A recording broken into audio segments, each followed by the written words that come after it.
आपल्या सगळ्यांना माहितीच असेल ऑपरेशन सिंदूर. पहलगाममध्ये आतंकवाद्यांनी केलेला हमला, त्याच्यामुळे त्याला प्रत्युत्तर म्हणून आपण 7 मेला ऑपरेशन सिंदूर राबवलं. आणि ऑपरेशन सिंदूरसाठी मिसाईल वगैरे ते डागण्यात आले. त्याच्या एक प्रतीक म्हणून आमच्या श्रॉफ बिल्डिंग पुष्पवृष्टी उत्सव मंडळातर्फे एक राफेल म्हणून आम्ही सादर करतो.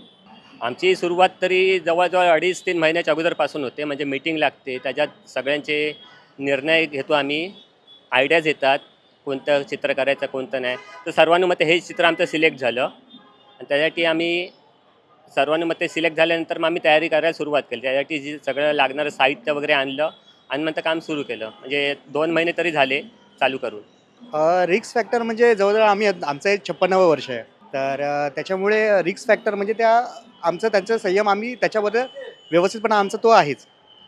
आणि याच्यामध्ये जवळजवळ आमचे बिल्डिंगीतले सगळे कार्यकर्ते म्हणजे आमची जुनी पिढी, जी आता जवळजवळ आमची ही तिसरी पिढी आमच्या इकडे काम करते आहे.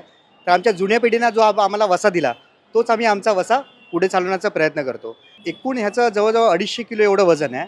आणि संकल्पना हीच होती, की जो आपण पहलगाममध्ये जो क्रूर हल्ला झाला होता, त्याच्या विरोधात आपण त्यांच्या 9 ज्या आतंकवाद्यांची ठिकाणं होती, त्या 9 ठिकाणावरती आपण त्यांच्यावरती एअर स्ट्राईक केलं. तर त्याच्यावरती त्याचा आपण विजयोत्सव हा आपण रायफलच्या ह्याने आपण सादर करत आहोत. आणि आम्ही त्यांना एक मानवंदना देत आहोत. जे आपले वायुदल असतील, आर्मी असेल, नंतर आपले नेव्ही असेल, या सर्वांना मानवंदना आणि त्यांना आम्ही अभिवादन सादर करतो आहे. कारण का राफेल हे एकदम अवाढव्य आहे आणि त्याचे विंग्स पण बाहेर निघाले आहे, वर पण विंग्स निघालेले आहे थर्ड विंग. तर त्याचा जो बॅलन्सिंग आहे, कारण का आमचं पूर्ण चित्र हे असते रोपवरती आणि 2 रोपवरती त्याला बॅलन्सिंग करणे. परत येणारे गणपती पण आता तुम्ही बघतायत का 22 फूट 25 फूट असतात. तर त्याला पण ते टच होता का म्हणाय किंवा आमच्या चित्रालाही आणि गणपतीलाही काही इजा होता का म्हणाय, हे सगळं आम्हाला त्याच्यात बघावं लागते.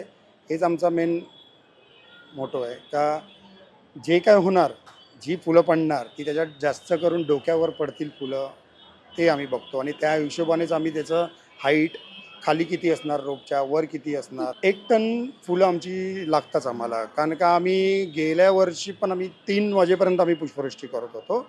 तसे गणपती तर येतच असतात. हल्ली तर सगळेच मंडळं मोठे मोठे गणपती बनवायला लागले, त्याच्यामुळे त्यांना पण उशीर होतो.